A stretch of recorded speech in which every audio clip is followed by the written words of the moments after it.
As you wind down the curved driveway, the home reveals itself in stages. 3 glass pavilions descending gracefully against a hillside, twisting roofs echoing the shapes of falling oak leaves. You step inside and there's a catch to your breath, a settling of your mind. Owls nest in the trees beyond the glass. When it snows, a white blanket covers the forest. This home was featured 9 pages to be exact in Architectural Digest. And the design lesson it taught me had nothing to do with hillsides or glass. It had everything to do with less. Welcome back to the Intentional Design series. I'm Natasha Antonioni, a luxury realtor and designer here in Austin, Texas with the Council Real Estate Group. New chapter every week until the launch of my book in the fall of 2026 on intentional design. We've been building something together here. Rituals, symbols, connectivity, beauty, energetics, growth, and how to integrate work and play.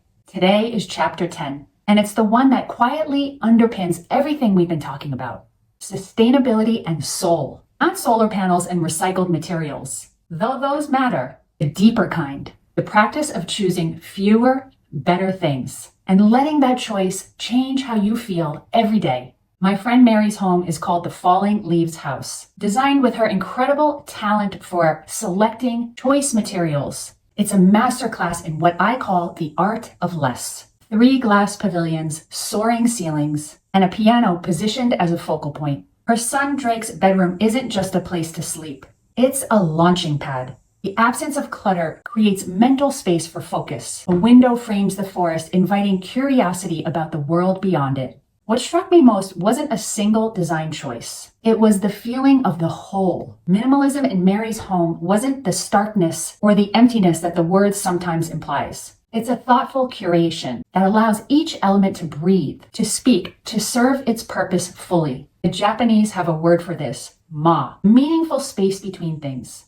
like the rest between the musical notes that let the melody sing. It's not what's in the room, it's what makes the room possible. Mary has mastered this. When everything is considered, minimalism has a surprising way of feeling like a hug. And then there's my dear friends Mark and Jenny. 3 children, 3 dogs, all living under 2,000 square feet. Mark's background is in design. He was the lead designer for Paul Smith, a brand built entirely on the idea that craft and precision and intentional detail are worth more than volume. He brought that same philosophy home. Instead of adding square footage, he removed the attic, creating 25-foot-high soaring ceilings. Instead of filling the space, he cleared it. Jenny's personality stamps the home with life. Oversized hurricane lanterns, grand ribbed vases imported from France, but every single object has earned its place. What stood out to me wasn't the design, it was their faces. Clear, smiling, at ease. No exhaustion from a home that demanded too much.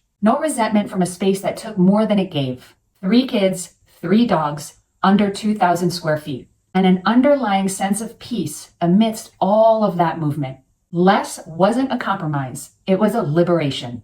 In chapter 10, I build this into what I call the Art of Less framework, and it has 3 moves. The first is the edit before you add. Every time you're tempted to bring something new into your space, ask yourself, but what can I take away? Not as a rule, as a practice. Because the homes that feel most alive are never the fullest ones. They're the ones that every object has earned its place through beauty, purpose, or meaning, and ideally all 3. The second is choose for the soul, not the trend. This is the sustainability piece nobody talks about. The most sustainable thing you can do is buy 1 piece that lasts for 10 or 20 years, instead of 5 pieces that last for 2. Aunt Mandy has an antique wooden loom in her basement.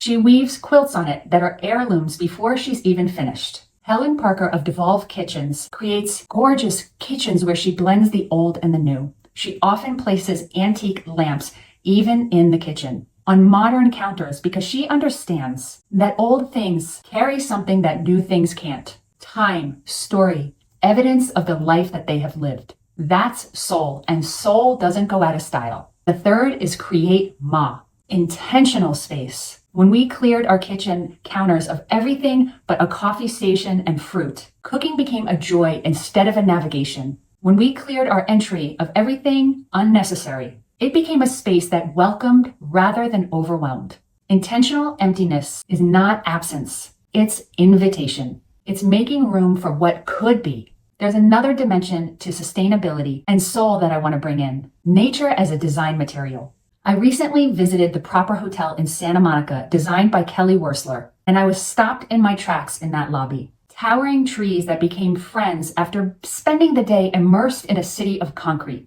Floor-to-ceiling linen curtains, softening the boundary between the inside and the outside. Hand-spun ceramics, globally sourced furniture, where every piece carries a story within it and creates an environment of authenticity. Wearstler's entire philosophy started with a collection of stones she still references in her work today, because natural materials age with grace. They don't expire, they deepen. Linen softens, wood develops patina, stone becomes more beautiful with time. These are the most sustainable materials available. One plant near where you do focused work reduces stress and increases attention. A stone soap dish grounds your day before it even begins. A linen throw gets softer after every wash. These aren't just design choices. They're daily relationships with the living world. Your homework this week: do the edit walk again. Move through your home and find 5 pieces that are neither beautiful nor purposeful. They're just there. Don't throw them away yet.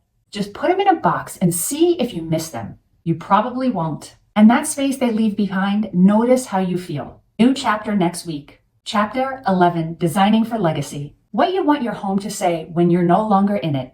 What you're building that will outlast the objects. One of the most meaningful chapters in the book. New videos every week into the fall of 2026, where I'll launch my book on intentional design. Subscribe so you don't miss a chapter. And tell me in the comments, what's one item in your home that you've been keeping out of guilt, not out of love?